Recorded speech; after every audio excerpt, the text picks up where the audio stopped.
नमस्कार शेतकरी बांधवांनो, तर आता कोणते जिल्ह्यांमध्ये भरपाई वाटप इथं सुरू झालेले आहेत, कोणते जिल्हे भरपाई वाटपाची राहिलेले आहेत, तर या संदर्भात आजच्या व्हिडिओमध्ये माहिती पाहणार आहे. जे की अतिवृष्टी, भरपाई, चक्रीवादळ व नैसर्गिक आपत्तीमुळे तुमच्या शेतामध्ये खरीप असो की रब्बी असो तर त्याची भरपाई आता सर्व शेतकरी बांधवांच्या खात्यामध्ये जमा होण्यास सुरुवात. जे की त्यामध्ये हे जिल्हे आहेत, तर त्यामध्ये कोणत्या जिल्ह्यात वाटप आता सुरू झालेले आहेत, कोणते जिल्हे राहिलेले आहेत, तर त्याबद्दल सविस्तर माहिती आजच्या व्हिडिओमध्ये पाहणार आहे. तर व्हिडिओला स्किप न करता शेवटपर्यंत बघा. सर्वप्रथम आपण जे काही मोबाईलची जी काही स्क्रीन आहे तो सुरू करून घेऊया. इथं आता मोबाईलची जी काही स्क्रीन आहे इथं आता सुरू झालेली आहे. जे काही नुकसान भरपाई सुरू झालेले जिल्हे, तर यामध्ये येथे आधीच जे काही निधी मंजूर व वितरित सुरू झालेले आहे. म्हणजे इथं जे काही आपण जिल्हे आता पाहणार आहे, तर या जिल्ह्यांमध्ये निधी मंजूर सुद्धा झालेला आहे, वाटप सुद्धा सुरू झालेलं आहे. जे काही त्यामध्ये आहे पुणे, नाशिक, सांगली, सातारा, कोल्हापूर. तर तुम्ही कोणत्या जिल्ह्यांमधून बिलॉंग करता व तुम्हाला जी काही भरपाईची रक्कम इथं मिळाली की नाही कमेंट बॉक्समध्ये नक्की सांगा.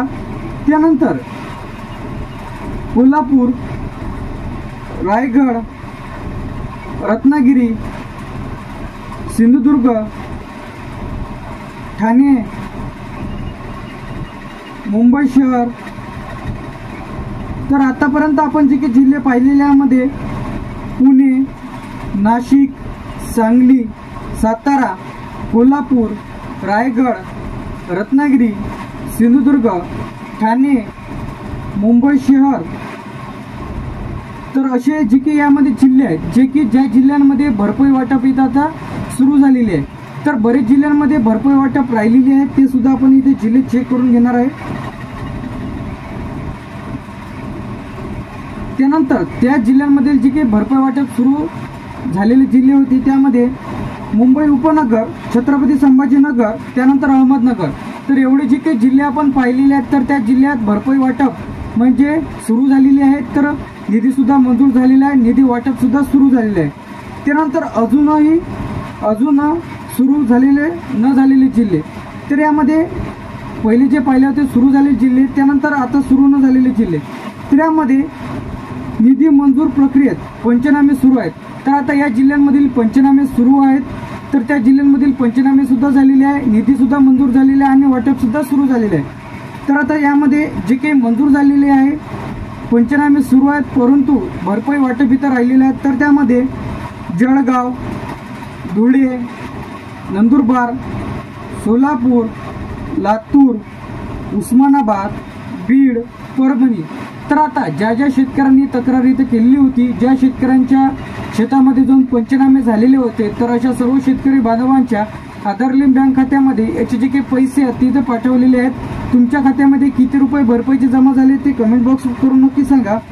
त्यानंतर इथं परभणी झाल्यानंतर हिंगोली, त्यानंतर इथं नांदेड, यवतमाळ, अमरावती, अकोला, बुलढाणा, वर्धा, नागपूर, भंडारा, गडचिरोली, चंद्रपूर.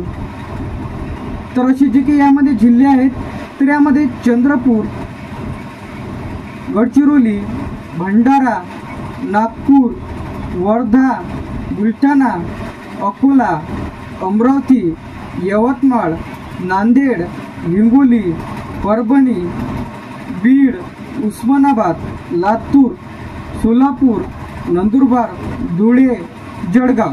तर या जिल्ह्यांमध्ये अधिक भरपाईची रक्कम जमा झालेली नाही. तर जमा झालेली जे की यामध्ये अहमदनगर आहे, छत्रपती संभाजीनगर, मुंबई उपनगर, त्यानंतर मुंबई शहर, ठाणे, सिंधुदुर्ग, रत्नागिरी, रायगड, कोल्हापूर, सातारा, सांगली, नाशिक, पुणे. तर या जिल्ह्यांमध्ये भरपाईची रक्कम जमा झालेली आहे. तर आता ज्या शेतकरी बांधवांच्या खात्यामध्ये भरपाईची रक्कम अधिक मिळालेली नसेल, तर आता नवीन लिस्ट इथं याद्या जे इथं आलेल्या आहेत, तर अशा सर्व शेतकरी बांधवांनी त्या यादीमध्ये तुमचं नाव आहे की नाही चेक करून घ्या. त्यानंतर तुमची ई-KYC करून घ्या.